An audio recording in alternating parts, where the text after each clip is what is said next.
নমস্কার বন্ধুরা, আজকে বসন্ত পঞ্চমী, সরস্বতী পুজো। সব জায়গাতেই পুজো হয়, ঠিক তেমনই আমার বাড়িতেও একটি ছোট্ট করে পুজোর আয়োজন করা হয়েছে। প্রত্যেক বছরই করা হয়, এবছর আপনাদের সঙ্গে একটু শেয়ার করলাম। দেখুন প্রতিমাটি কি সুন্দর, তাই না? সরস্বতী ঠাকুরকে দেখতে ভীষণ সুন্দর, সত্যি তাই। আয়োজন করেছি এখানে মোটামুটি যা পেরেছি, লুচি, খিচুড়ি, পায়েস, এই তো।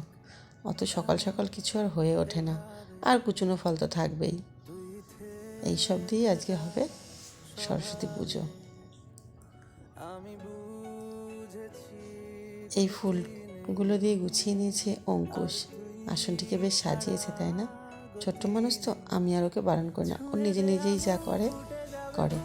আর এখানে বসে গেছে সরস্বতী ঠাকুরের জন্য একটি চাঁদমালা তৈরি করার জন্য। কারণ একটি কিনে নিয়ে এসেছি, যেটা সরস্বতী ঠাকুরের হাতে দেওয়া হবে, অন্য একটি যে ঘটে দিতে হয় সেটি ভুলে গেছিলাম। তাই আমার জায়ের মেয়ে বসে পড়েছে একটি চাঁদমালা তৈরি করতে, বেশ করেও ফেলেছে, ভালোই লাগছে, খারাপ হয়নি, তাই না?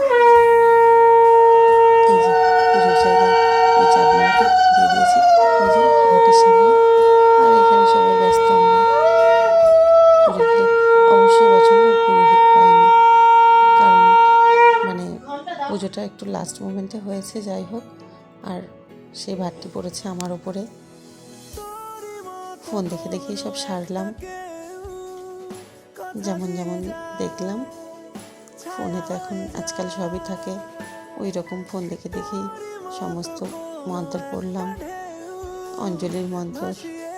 যাই হোক, সঙ্গে দুজন অঞ্জলি দেবার লোকও পেয়ে গেছি, আমার ছেলে আর আমার বড় ছেলে কিন্তু এর মাঝে আবার স্কুল গিয়েও ঘুরে এসেছে। আর এখানে পুজোর পর ছেলে ব্যস্ত হয়ে পড়েছে বন্ধুদেরকে প্রসাদ দেওয়ার জন্য। দুটোপাটায় আর বাটি কেনা হয়নি জানি। আর আমি এখানে আতপ চাল মারছি, আর ছেলে ওখানে বাড়িতেই যেসব বাটি আছে